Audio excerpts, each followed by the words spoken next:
RTF Kata Studios, c'est certainement un nom que vous avez déjà vu peut-être sur les réseaux sociaux, sur YouTube ou même à la télévision américaine lors de reportages et d'interviews autour du Metaverse. Mais alors pourquoi ce nom fait autant de bruit sur la scène du Metaverse et des cryptos? Et nous allons aujourd'hui voir tous les détails et les secrets cachés autour de ce projet. Mais avant de commencer, je vous invite à rejoindre notre club d'investisseurs Meta Investor qui vous apportera de nouvelles connaissances autour du marché crypto, immobilier et boursier. Le lien du Discord est en description. J'espère que vous êtes prêts. C'est parti. Le business model de cette entreprise est plutôt commun lorsqu'on regarde les autres projets du Metaverse. En effet, RTF Kata Studios apporte avec elle différents NFTs. On parle de collectibles comme des sneakers, des avatars, des figurines. Bref, la liste est longue, mais ce qu'il faut comprendre à travers cela, c'est que tout réside finalement sur des partenariats avec des artistes et des grosses marques. Initialement, le projet apportait des clones X, qui sont des avatars appartenant à l'écosystème, que les utilisateurs peuvent tout simplement personnaliser avec des vêtements, des sneakers et des accessoires. Bref, on comprend à peu près l'ambition du projet, c'est de proposer à ses utilisateurs une fonctionnalité de NFT évolutifs qui vont pouvoir être personnalisés en fonction des goûts de chacun. Tout d'abord, nous avons bien évidemment des artistes qui participent autour du design de certains produits NFTs, mais nous avons également des entreprises comme Nike et Atari qui ont développé des sneakers pour l'écosystème. En soi, on ne parle pas vraiment d'un développement, mais plus d'un partenariat pour propulser certains NFTs. Donc Nike arrive par exemple dans le Metaverse et dans le Web3, ça leur fait une certaine image au sein de la cryptosphère, et en échange, RTF Kata engrange plusieurs bénéfices entre le partenariat conclu avec la marque et aussi sur le marché, vu que sur le marché primaire, RTF Kata engrange quelques bénéfices lors des ventes. En plus de proposer des collectibles, l'entreprise a déjà drop des SpacePods, donc ce sont des appartements NFTs où les utilisateurs peuvent personnaliser en fonction de leur goût et de leur couleur. Alors un SpacePod, c'était quelque chose qui était très convoité à un moment, on parlait d'un prix de revente autour des 3 Ethereum. Aujourd'hui, avec le bear market, on est autour des 0,9 Ethereum. Et c'est là où on peut se poser une question, c'est quel sera l'avenir de ce projet dans le Metaverse, mais surtout dans le monde réel. Aujourd'hui, ce que nous savons, c'est que RTF Kata a l'ambition de proposer un Metaverse où les utilisateurs vont pouvoir partager avec leurs amis des visites dans des appartements, donc les fameux SpacePods, mais bien plus. En effet, le second objectif de RTF Kata, c'est de proposer un Metaverse où des artistes et des entreprises vont pouvoir faire des expositions, des conférences, bref, un système presque similaire qu'à celui de Decentraland, mais ici dans un monde totalement nouveau où on est dans une atmosphère plus cyberpunk. De plus, les holders de Clone X peuvent maintenant récupérer un fichier 3D qu'ils vont pouvoir modéliser ou du moins modifier, utiliser pour des courts-métrages, des animations, des jeux vidéo. Bref, en fait, RTF Kata souhaite proposer une nouvelle vision de la propriété intellectuelle où les holders peuvent exploiter commercialement le NFT qu'ils ont acheté, même si celui-là a été créé par RTF Kata. En soi, c'est déjà ce que l'on retrouve sur The Sandbox où des éléments 3D sur la marketplace peuvent être placés sur des lands qui sont en soi un espace de rémunération pour certaines entreprises et certaines marques.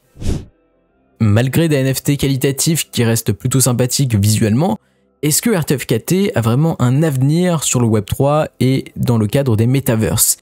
Eh bien personnellement, je pense que ce projet n'a pas vraiment de valeur ajoutée aussi énorme que l'on peut voir sur des projets comme The Sandbox ou Decentraland ou bien d'autres jeux vidéo que l'on retrouve chez Gala Games.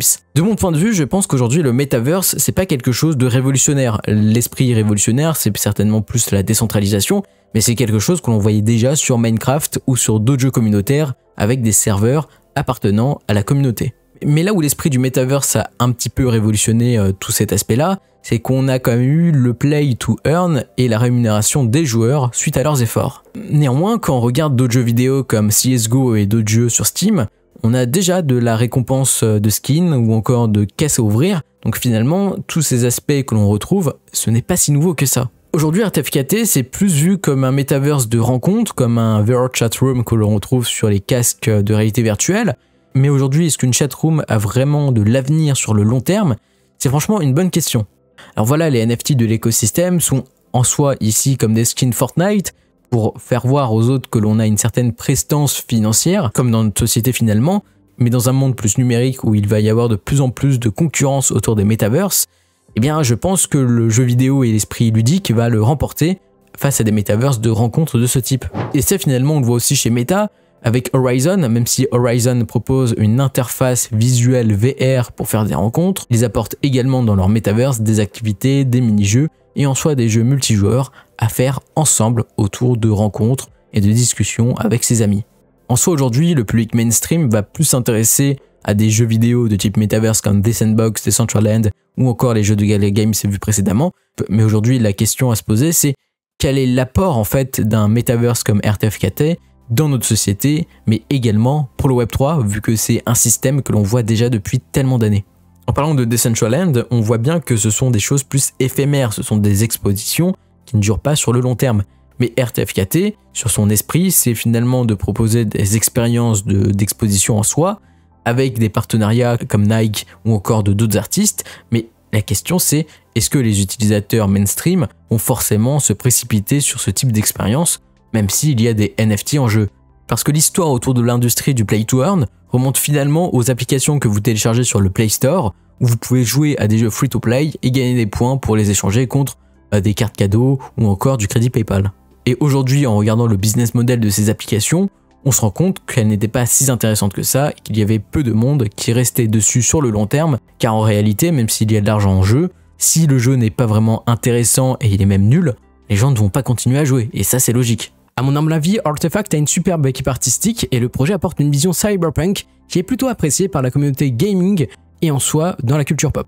Derrière leurs NFTs et leurs collabs, le projet respecte son ambiance et son thème qu'il souhaite imposer sur le metaverse. Et c'est déjà un très bon point car il montre que l'expérience utilisateur se basera sur des fondations solides via la thématisation. Ainsi, ce projet arrive à se différencier face à d'autres projets et c'est l'un des points forts d'une marque. À titre de comparaison, je pense que Decentraland et Horizon de Meta sont presque indissociables pour le grand public alors que Artefact sera unique aux yeux des plus novices.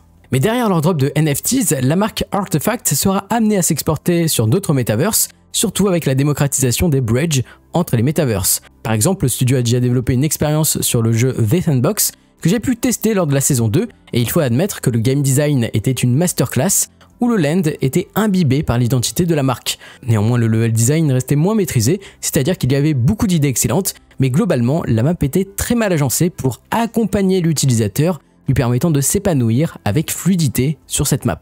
En soi, même si ce problème de jouabilité est plutôt important à régler, j'ai surtout retenu que Artefact est très doué dans la construction d'open world. En effet, globalement, la map était vivante, ce qui émergeait vraiment le joueur dans une ville issue d'une dystopie, regorgeant de mystère et de vie. Pour résumer, Artefact Studios est douée dans la création d'open world, elle est également douée dans le branding, la 3D et l'animation, et cela a poussé Nike d'acquérir le studio pour ses futurs projets. Là où Nike et Adidas comptent s'affronter, c'est sur le Metaverse, où ils aborderont des thèmes presque similaires autour du cyberpunk et du rétrofuturisme, et donc finalement le talent d'Artefact est un atout majeur pour Nike, ce qui va lui permettre de s'épanouir sur le Web3 avec une identité réglée et millimétrée. Néanmoins, cette grande arrivée de Nike dans le studio peut être problématique car nous ne sommes jamais à l'abri d'un problème de management trop envahissant, ce qui pourrait faire dérailler le projet, la faisant dévier de sa philosophie de base. Mais heureusement pour Artefact, leur communauté est très solide. Juste un chiffre, 51% des détenteurs actuels n'ont jamais vendu leur NFT depuis le mint, ce qui reste vraiment très important pour une bonne DAO représentative entre l'avant Nike et l'après Nike. Mais comme vous pouvez vous en douter, Artefact va devoir innover et proposer plus qu'un metaverse, elle va devoir apporter une expérience de gaming solide, connectée au monde réel avec des produits et des événements physiques, bref, quelque chose de plus poussé qu'un simple Roblox ou Minecraft. Voilà, c'est la fin de cette vidéo, merci de l'avoir suivi, n'hésitez pas à vous abonner, à mettre un j'aime à cette vidéo, à nous rejoindre sur les réseaux sociaux, Twitter, Instagram, les liens sont en description, et moi je vous dis à très vite pour de nouvelles aventures, c'était Mathias pour Talk & Cult, allez bye.